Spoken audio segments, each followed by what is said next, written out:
congestão nasal pode ser provocada por vários fatores. Em algumas pessoas ela é causada por doenças que vão e voltam ao sabor do tempo, da temperatura, como é o caso da rinite. E quando o nariz começa a acumular secreção suficiente para interromper ou dificultar a entrada e a saída do ar, logo se lança mão de medicamentos descongestionantes. Mas cuidado com a dependência. Veja na reportagem de Gorete Santos. A quantidade de descongestionantes nasais dá uma ideia do tamanho do problema. Na casa de Kelvia, toda a família sente os efeitos da rinite alérgica, mas é a filha caçula quem mais sofre. No quarto dela, nada de cortinas, brinquedos e objetos que possam acumular poeira. Até que a situação estava controlada, mas uma viagem para um lugar frio foi o suficiente para a crise voltar a perturbar Letícia. Nesses casos, a dosagem é mais forte. Quando muda o clima, fica pior. Quando o clima está nesse período, ainda é pior. Com as queimadas, fica mais difícil ainda. A gente sofre bastante esse período. A congestão nasal é uma reação do organismo a infecções como gripes, resfriados, sinusite e rinite ou problema anatômico como o desvio do septo. Quando a mucosa está irritada, o volume de sangue e de secreção aumenta, dificultando a respiração. Em alguns casos, a solução depende de cirurgia, mas a maioria é tratada com medicamentos e mudanças de hábitos. Porém, o risco é quando o paciente torna o uso de descongestionante nasal um hábito diário para evitar a irritação no nariz, tosse, coriza e entupimento dos vasos. Apesar de tantos medicamentos à amostra, Kelvia explica. Ultimamente a gente tem usado mais os que são com corticoide, porque ela está em crise, eu também, mas normalmente é só o soro, só para hidratar. A gente sempre leva, de 2 em 2 meses eles vão para o otorrino, quando está em crise sempre leva, não automedico, porque também é perigoso, então a gente sempre leva.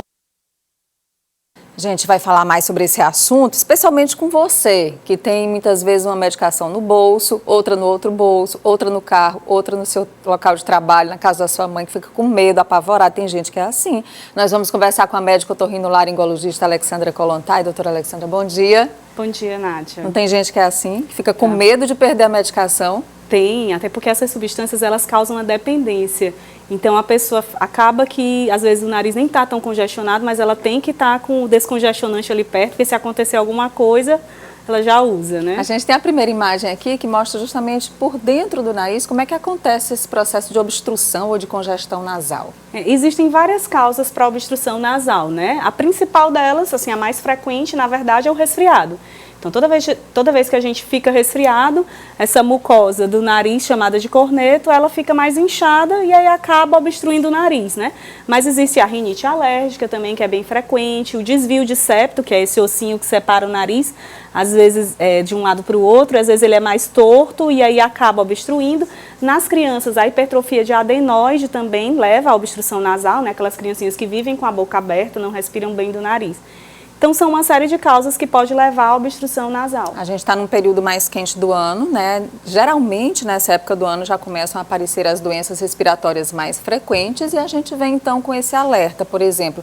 É um alívio perigoso. Aí a gente tem vários efeitos colaterais do uso frequente ou abusivo do descongestionante. É importante a gente lembrar que o descongestionante não é só soro, né? Porque, às vezes, o paciente diz, não, doutora, eu uso só aquele sorinho, aquele que pinga. Na verdade, esses descongestionantes, eles têm substâncias como a anafazolina, a efedrina, a pseudoefedrina, que são substâncias que agem como se fosse a adrenalina, né?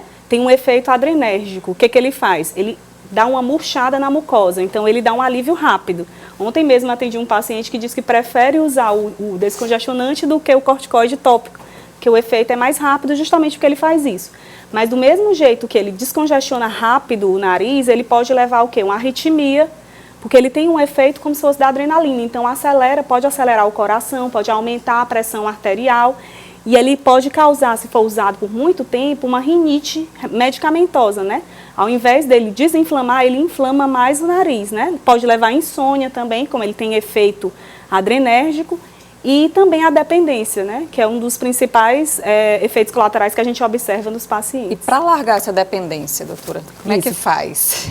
Isso é uma pergunta bem frequente no consultório. Primeiro, você precisa de uma avaliação, você precisa descobrir o que está causando a sua obstrução, né? Não adianta, eu sempre falo para o paciente, não adianta eu dizer jogue fora, que ele não vai conseguir, porque realmente fica dependente. Você tem que descobrir a causa, tratar a causa e fazer um desmame. Eu sempre digo, não adianta jogar fora, porque não vai conseguir. Você tem que ir diluindo, fazendo um desmame e tratando a causa da obstrução, que aí consegue se livrar. Porque muitas vezes é até psicológico, né? Já se torna um fator psicológico. O medo de perder a medicação, de não conseguir respirar ou de ter dificuldades para respirar. Exatamente, com certeza. Bom, essa sorinho não faz mal nenhum, mas faz mal sim, pode criar dependência. Essa dependência, a gente viu aqui todos os efeitos que ela pode trazer de várias doenças e complicações. Nós queríamos agradecer a doutora Alexandra Kollontai, que é médica otorrinolaringologista, hoje conversando com a gente sobre os riscos do uso abusivo do descongestionante nasal. Obrigada, doutora. Obrigada a você. Bom dia. Bom dia.